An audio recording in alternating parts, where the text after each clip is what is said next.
এবং সেই আমবাগানে কথিত যেটা আমরা শুনেছি যে ওখানে এক মহিলা গলায় দড়ি দিয়ে আত্মহত্যা করেছিল। মন্দিরের মধ্যে থেকে বটগাছটা বিশাল আকৃতির ধারণ করেছে। তারপরেই শুরু হচ্ছে আমবাগানটা। জায়গাটাই ভয়ঙ্কর। হ্যাঁ, তারপরে হঠাৎ দূরের দিকে তাকিয়ে দেখছি আশ্চর্য ব্যাপার, ঠিক রাস্তার মাঝখানে সাদা ধপধপে জ্যোৎস্নার আলোতে একদম পরিষ্কার, ওই জায়গাটা কোনো গাছের ছাওয়া ছিল না, পরিষ্কার রাস্তার আলোতে দেখতে পাচ্ছি একজন দুটো পা দুদিকে দিয়ে রাস্তার মাঝখানে, দুটো পা দুদিকে দিয়ে আর দুটো হাত দুদিকে ছড়িয়ে দিয়ে সে রাস্তার মাঝখানে দাঁড়িয়ে আছে। নমস্কার বন্ধুরা, আজকে আবার আরও একটা গল্প এবং আড্ডার আসর নিয়ে তোমাদের সামনে চলে এসেছি। এর আগের যে অডিও পডকাস্টটা তোমরা শুনেছিলে তাতে তোমরা যথেষ্ট পরিমাণে ভালোবাসা দিয়েছ, প্রচুর ভিউজ হয়েছে এবং এবার আরও একটা ঘটনা নিয়ে আমরা চলে এসেছি এখানে। প্রথমেই বলে রাখি, আজকের যে ঘটনাটা তোমাদের সামনে আমি পেশ করব সেই ঘটনা বলছে আমার বাবা সন্তোষ তরফদার। অ্যাকচুয়ালি আমার বাবা বাই প্রফেশন মিউজিশিয়ান। তো বেশ কিছু বছর আগেকার ঘটনা, হয়তো আমার জন্মের আগেকার ঘটনা। সেই সময় বাবা মিউজিক প্রফেশন নিয়ে সেই সময় বিভিন্ন রকম নাটক, ফাংশন খুব বেশি পরিমাণে হতো এবং আমার বাবাও এইসব নাটক এবং ফাংশনে আবহ সঙ্গীত পরিবেশন করতেন। সেরকমই একটা ফাংশনে পরিবেশন করতে গিয়ে সেখান থেকে ফেরার সময়ের এই ঘটনাটা। আর যত বছর আগেকার ঘটনা আমি বলছি, প্রায় হয়তো আজ থেকে 40 বছর আগেকার ঘটনা। সেই সময় এত বেশি আলো, রাস্তায় এত বেশি লাইট থাকতো না, তখন ফোন ছিল না, স্মার্টফোন তো ছিলই না, এবং টিভিতেও এত রকম চ্যানেল ছিল না। তো মানুষের বিনোদনের জায়গাগুলো তো খুব কম ছিল।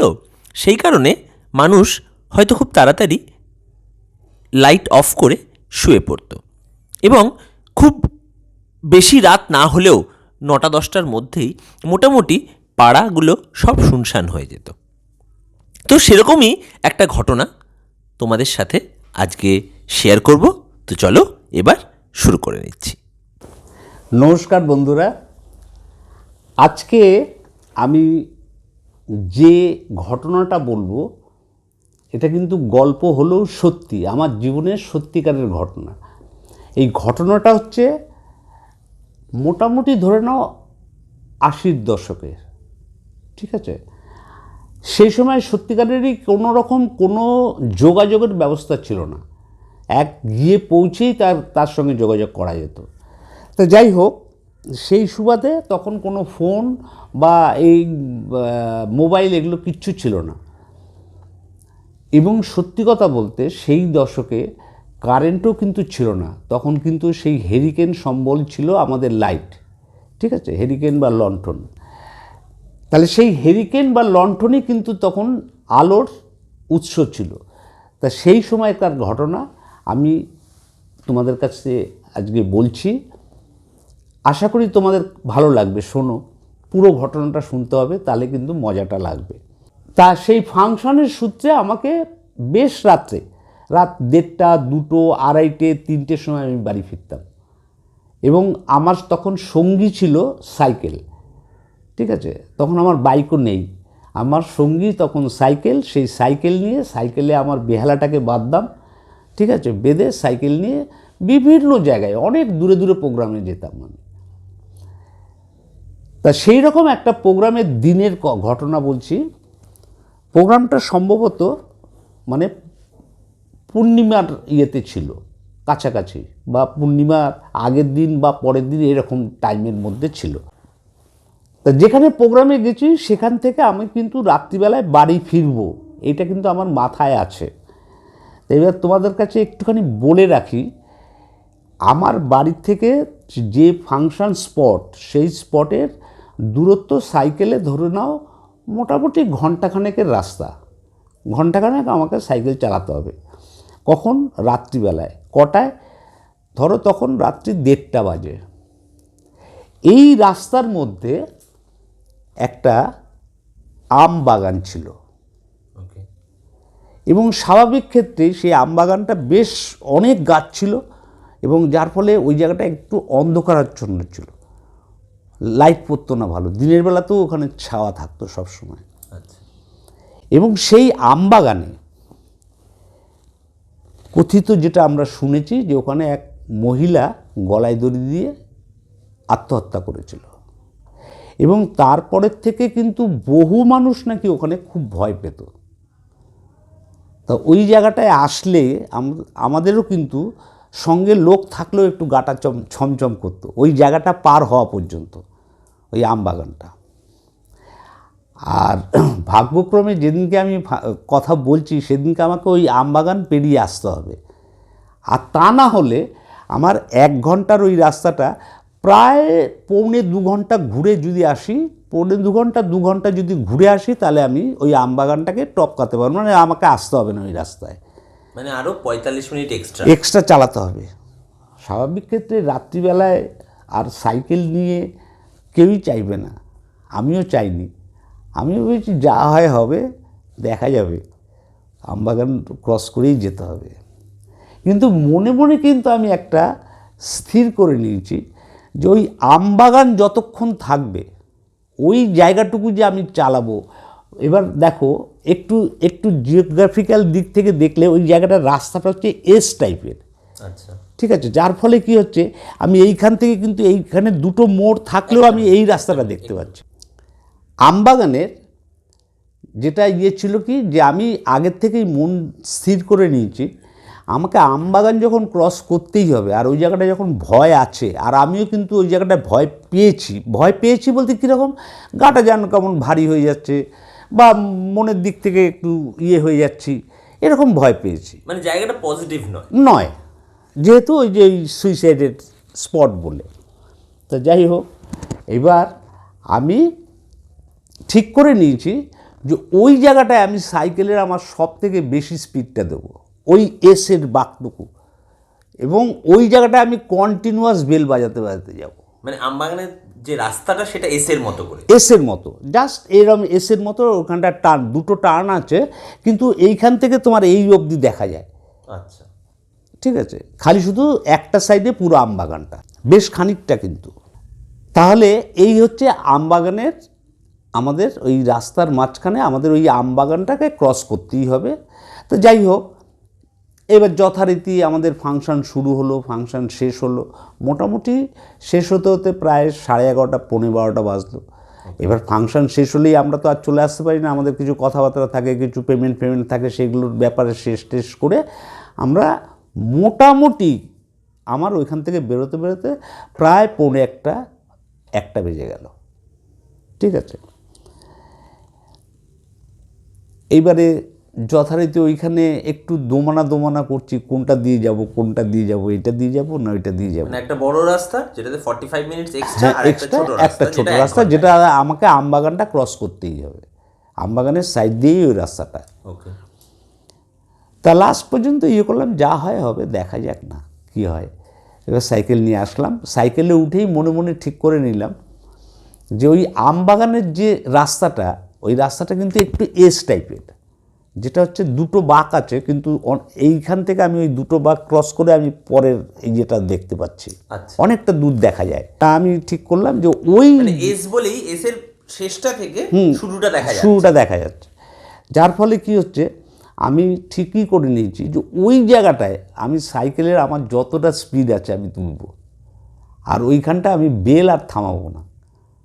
ঠিক আছে, তো এইবারে যথারীতি ওখানে এসে আস্তে আস্তে যত কাছে আসছে তত টেনশান বাড়ছে। ঠিক আছে, ওখানে প্রথমে একটা বট গাছ পড়ে, বট গাছটা একটা মন্দিরের মধ্যে থেকে বট গাছটা বিশাল আকৃতির ধারণ করেছে, বট এবং অশ্বত্থ 2টো মেলানো একটা গাছ। তারপরেই শুরু হচ্ছে আমবাগানটা। আচ্ছা, মানে জায়গাটাই ভয়ঙ্কর। হ্যাঁ, জায়গাটাই রীতিমতো ভয়ঙ্কর, আর রাত্রিবেলায় তো অবশ্যই ভয়ঙ্কর। এবং সঙ্গে আমার কে আছে, পূর্ণিমার চাঁদটা আছে, ফটফটে জ্যোৎস্না, একদম দেখা যাচ্ছে। সব দেখা যাচ্ছে, একদম পরিষ্কার। আমি রাস্তা দেখতে পাচ্ছি, গাছ দেখতে পাচ্ছি, আমবাগান দেখতে পাচ্ছি, চিকচিক করছে আমবাগানের পাতার মধ্যে লাইটটা পড়ে। কিন্তু ভয়টাও কিন্তু ভেতরে বেশ চিকচিক করছে যে এবার কাছে এসে গেল, এবার কি করব। এবার আমি আস্তে আস্তে সাইকেলের স্পিডটাকে বাড়াতে শুরু করেছি, আর বেলটাকে মাঝে মাঝে বাজাচ্ছি। আর কারণ ওই যে দুটো বাঁক আছে, ওটা আমার মাথায় রাখতে হচ্ছে, বাই চান্স যদি কেউ এসে যায়।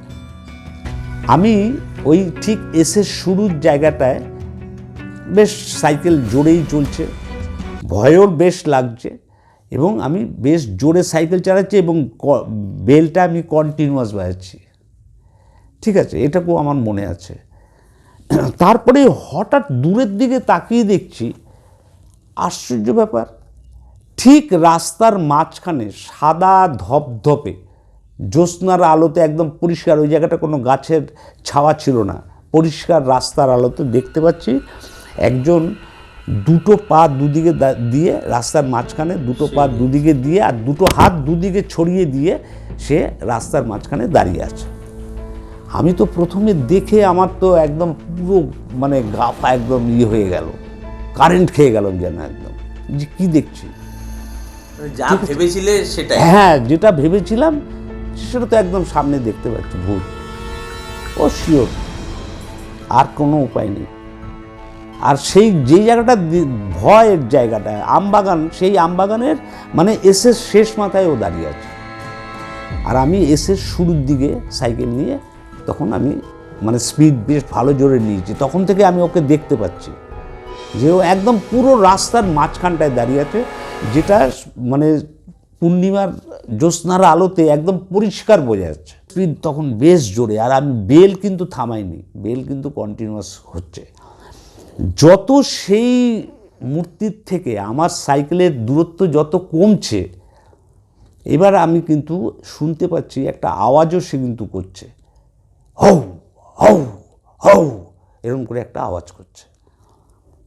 তখন আমি আমার ভেতরে নেই, আমি সত্যি কথা বলতে সাইকেল চালানোর অভ্যাসবশত একদম গিয়ে তার গায়ে ঠেকিয়ে দিয়ে সাইকেল দাঁড় করিয়েছে, যা হয় হবে। ঠিক আছে, এইবার দেখছি ভূত না, সেটা আমি যেটা ভূত বলে ভাবছিলাম সেটা না, ও মা, সে দেখছি আবার আরাক আপদ। সেটা কি, ড্রিঙ্ক করে পুরো মাতাল হয়ে সে রাস্তার মধ্যে ওরকমভাবে দাঁড়িয়ে আছে, ওই কলিং, ওই বেলের আওয়াজটা কন্টিনিউয়াস করেছি, ওইটা ওর মানে হয়েছে যে কেউ এত জোরে যাচ্ছে কেন, ও রাস্তা আটকে দাঁড়িয়ে আছে। মানে ও মদের নেশায়ও যা। হ্যাঁ হ্যাঁ, এবার ও কী করলো, আমার সাইকেলের পুরো দুটো হাত দিয়ে আমার হ্যান্ডেলটা ধরলো। হ্যান্ডেল ধরে নিলে আর আমি তো সাইকেল চালাতে পারছি না। আমি কিন্তু সাইকেল থেকে নামিনি, সাইকেলের ওপরেই দাঁড়িয়ে পা দিয়ে দাঁড়িয়ে আছি। কী করবো ওই সময়টুকু আমি কিছু ভেবে পাচ্ছি না, যে ভূতের ভয় গেল, আবার আবার কী আর এক ভয়, এ তো মাল খেয়ে রয়েছে, কী অবস্থায় আছে জানি না। এই জন্যই বলে যে বিপদের সময় ঈশ্বর কিন্তু সহায় থাকে। ঠিক সেই সময়টায় ঠিক পাশের বাড়ির এক বয়স্ক ভদ্রলোক, সে বাথরুম করতে একটা লণ্ঠন হাতে নিয়ে বাইরে এসছে। ঠিক সেই সময়টাই সে এসছে, ঈশ্বরই পাঠিয়েছে তাকে, যে ও ভয় পাচ্ছে, ওকে দেখ, বাঁচা। এই ভদ্রলোক এই রাস্তার এই আওয়াজ শুনে সে বাথরুম না করে সে রাস্তার দিকে চলে এলো। এসে তার হাতে একটা লণ্ঠন রয়েছে, সে লণ্ঠনটা দিয়ে লণ্ঠনটাকে উঁচু করে ধরে ওই লোকটার মুখটা ভালো করে দেখলো। দেখে অন্য হাত দিয়ে সে ওই লোকটার গালে একটা চড় মারল। হ্যাঁ, যে চড়টা খেয়ে ও দুটো পাক খেয়ে রাস্তার সাইডে গিয়ে পড়লো। আর যে মুহূর্তে ও আমার হ্যান্ডেল ছেড়ে দিয়েছে, আমি আর ওই লোকটাকে মানে ধন্যবাদও বলার সময় নেই আমার।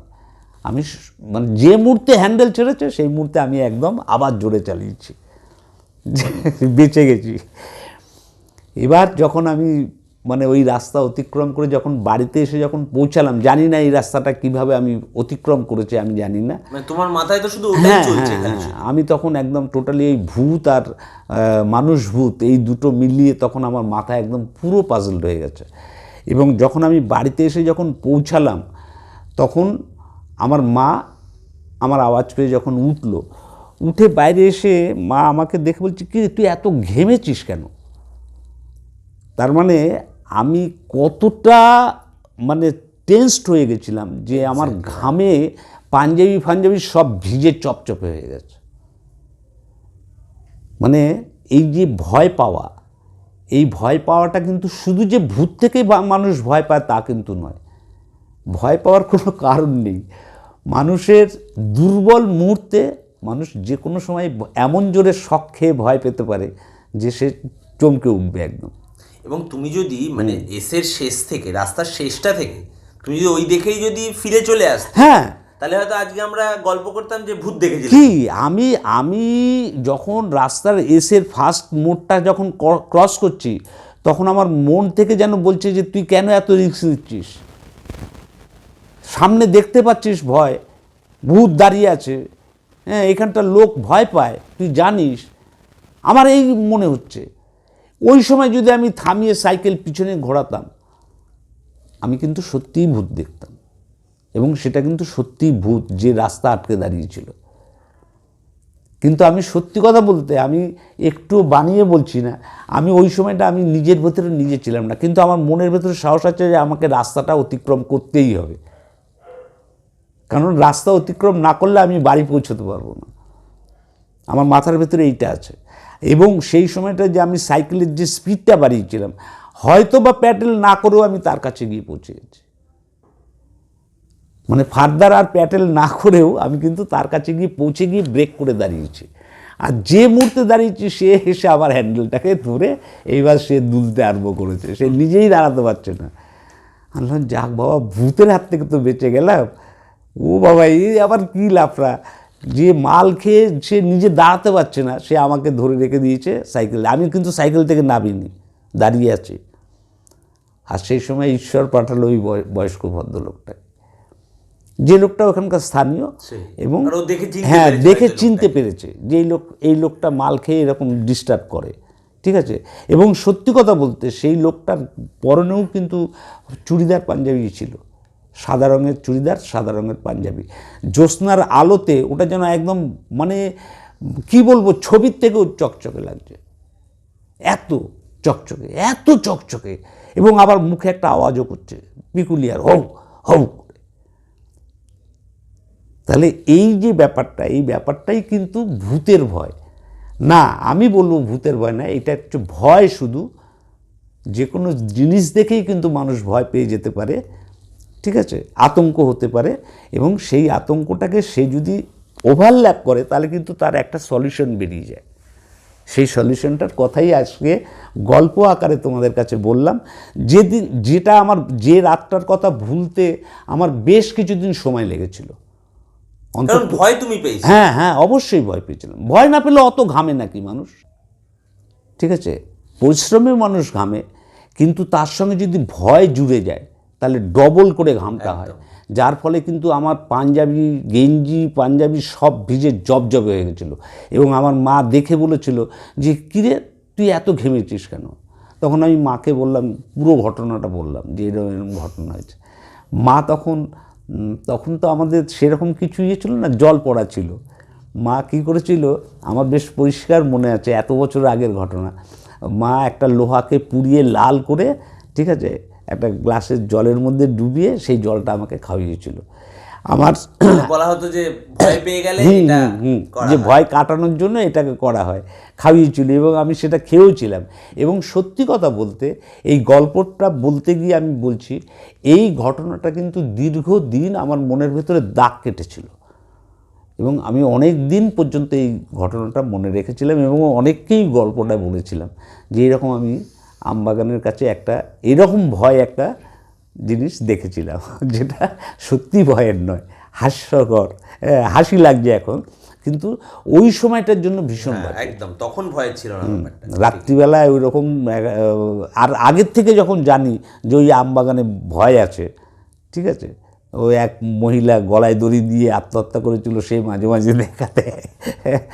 তাহলে সেই ভয়ের জায়গাটাকে অতিক্রম করতে যথেষ্ট সাহস নিয়ে এসেছিলাম। আর এসেছিলাম বলেই কিন্তু আমি মানে লাস্ট পর্যন্ত বাড়িতে ফিরেছিলাম ওই রাস্তা দিয়ে। আজকে তাহলে এই পর্যন্ত গল্পটা থাক। তো বন্ধুরা, তোমরা এই ঘটনাটা শুনলে, অনেক ক্ষেত্রে এরকম হয় যে আমরা হয়তো অনেক কিছু দেখে ভয় পেয়ে বাকিটা আমাদের ইম্যাজিনেশনকে তার সাথে অ্যাড করে দিই। আমি কিন্তু কোনোভাবেই কারোর বিশ্বাসে আঘাত করার চেষ্টা করছি না। না, আমি এটা বলছি যে কেউ যদি ভূতের ভয় পেয়ে থাকে বা কারোর সাথে যদি এরকম কোনো ঘটনা ঘটে থাকে সেটা মিথ্যে, তার পিছনেও এরকমই কোনো ঘটনা আছে। কিন্তু যদি আমরা কিছুটা সাহস করে ব্যাপারটা ইনভেস্টিগেট করতে পারি, তাহলে হয়তো 100%-এর মধ্যে 100টা ঘটনার মধ্যে হয়তো 10টা ঘটনা হলেও বেরাবে যেখানে সেটা ভূতের ঘটনা নয়, হয়তো কোনো মানুষের ঘটনা, যেখানে ভয় পেয়ে আমরা বাকিটা ইম্যাজিন করে নিয়েছি যে সেটা ভূতের ঘটনা। আমি আজকের পডকাস্ট এখানেই শেষ করছি। তার সাথে আরও একটা কথা তোমাদেরকে বলে রাখি, যদি তোমাদের কাছে এরকম কোনো অভিজ্ঞতা থেকে থাকে, সেটা ভয়ের, যদি ভৌতিক ঘটনা হয় বা অন্য যে কোনো রকম ঘটনা হয় যাতে তোমরা ভয় পেয়েছো, তোমাদের সাথে ঘটা কোনো ঘটনা, তোমরা গত পডকাস্টও শুনেছিলে, সেটাও একটা সাসপেন্সের একটা ঘটনা, এরকম কোনো ঘটনা যদি তোমাদের সাথে ঘটে থাকে, তোমরা আমাকে কমেন্টে জানাতে পারো। আমি আমার মেল আইডি সেখানে দিয়ে রাখবো। তাতে তোমরা তোমার কন্ট্যাক্ট নাম্বার পাঠিয়ে তো বলতে পারো যে তোমরা কোনো ঘটনা আমার সাথে শেয়ার করতে চাও।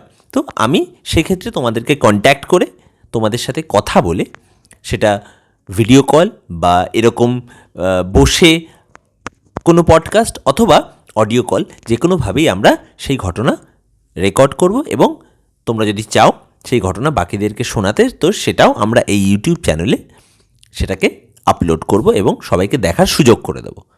তো আজকের জন্য এই অবধি। আশা করি তোমাদের ভালো লেগেছে।